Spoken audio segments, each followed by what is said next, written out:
Now, this national or Big Ten? This is national. We left the booty 10 behind. Well, because the national poll comes out tonight, the official one. Ooh. I'm going to give you mine today, right now. All right, let's hear it. All right. So I'm going to ask you, Michael, would you rather me give you the top 4 first or save that for last? The top 4 to bye weeks, right? Correct. All right, just save those. Okay. Just missing the cut because, well, they're missing a player. At 16, Army. Bryson Daly's hurt. If he's hurt, it should be the Rodenbacher thing that happened to Florida State last year. No Travis, no playoff. Right. Bryson Daly ain't around. Hey, be careful if you're Army out at North Texas this week. If Chandler Morris's shoulder is right, the Mean Green could put up 50. You know what? I should just call this bottom 4 the Mike Valenti 4 because at 15, Ole Miss.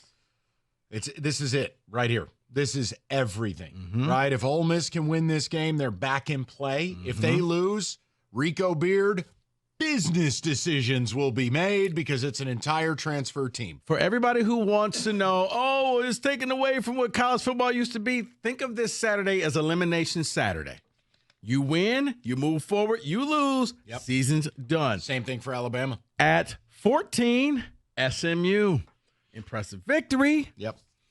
But you're just on the outside looking in. Thanksgiving. I think the interesting part with SMU is you and I were in Las Vegas watching them clown car in an odious 18-15 game against BYU. BYU's undefeated.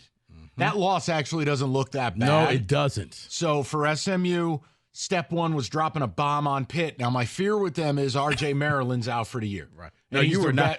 I was about to say, you were not happy at that SMU game. You were fit to be tied. No, I was not pleased with what I was seeing from the Pony Express. Carry on. At 13, also win and you're in, lose and you're done. LSU hosting Alabama this weekend. Yeah. Now, let me ask you this question. Which guy needs it more, Kelly or DeBoer? Kelly. Okay. DeBoer still first year. Now he's going to lose support because your honeymoon will be officially over and next year you're on the hot seat. But Kelly needs it now because he lost that support a while ago. Yeah. And again, his family. That loss at A&M was brutal. I mean, they were up 17-3 or whatever it was. And the next thing you know, it's 38-17. I'm going, what happened? Yes, but that's a high-pressure game, man. It is. It's at Separation Saturday.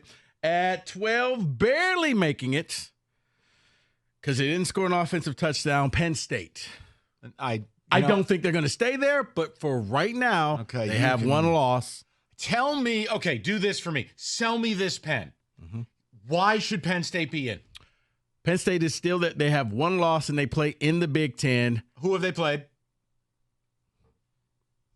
Is their coach a penis? I was just about to ask. They haven't played and beaten anyone. Okay, guys, they're holding a spot, okay? This is not projecting where it's going to final one is. It's right now. And right now they've only lost a game.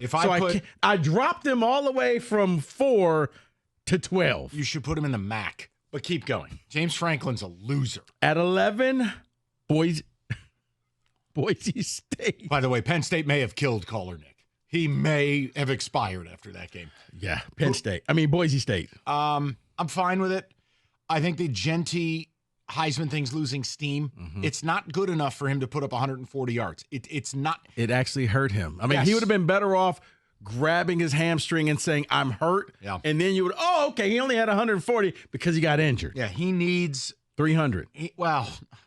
Let's face it. No. He's got to average about 200 yards a game if he wants to be serious about doing this. But you put up a 250-yard game and 5 touchdowns, and now people would be like, oh, yeah, he needs a game like LaDainian Tomlinson against UTEP years ago.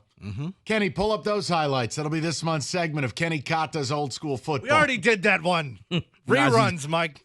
Really? Yeah. Oh, man. Well, Kenny also learned about Najee Davenport. So laundry basket. There you go. Carry on. At 10, we have BYU. No. There's no scenario you can put that team in a playoff. None. Rico, you can't. Somebody has to win the Big 12. No. I wouldn't let the Big 12 in this year. It's an awful conference. Somebody's got to win the Big 12. I'm actually rooting for Colorado then. Good. At least they'll be interesting when they get their ass kicked. Coach Prime's going to say, I told you so.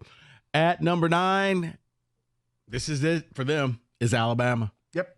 All or nothing right here. They win, they're back. They lose, they're out. And I'm telling you, Milrow's got a lot on the line here. He has cost himself millions. He needs to go into Death Valley and be the player we remember him to be because he has been morbid.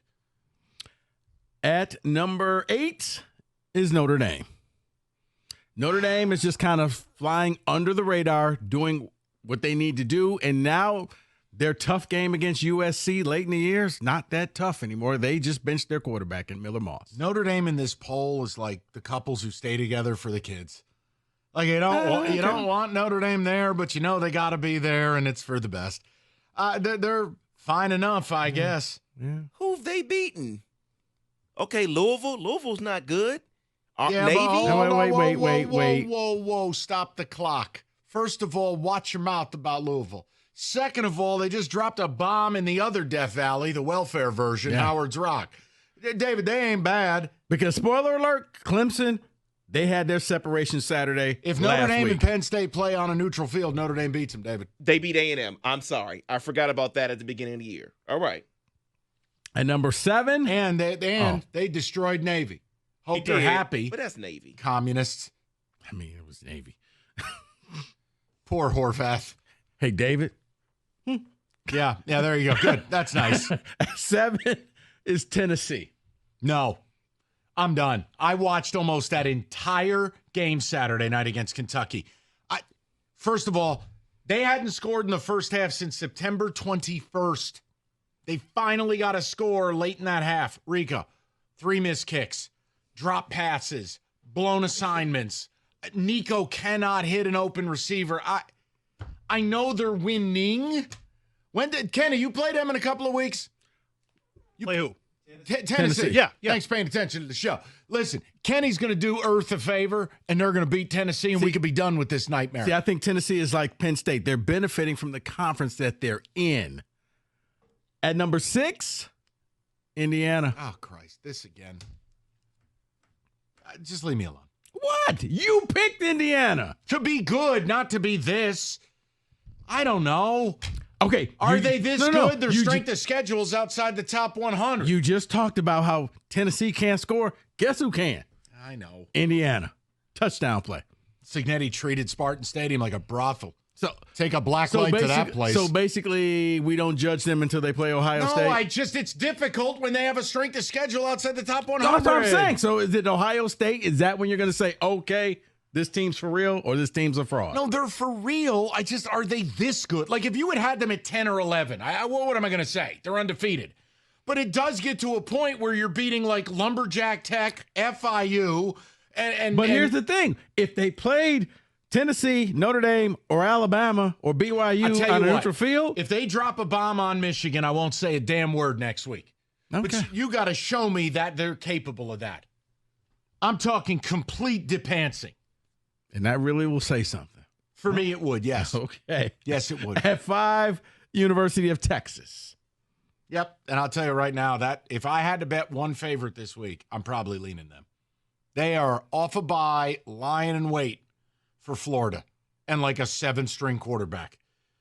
They better put up a number this week. Yeah, 21.5 point favorite over Florida. I need 50 on the board. Okay. Let's go. At 4, probably the weakest of the buys, University of Miami. Miami, to me, just keeps teetering every week. Like, we want to lose. I guess we'll win this week. They were down 28-17. Their defense is bad. But with Cam Ward, you have arguably the single best player in America on an offense that is explosive as all get out.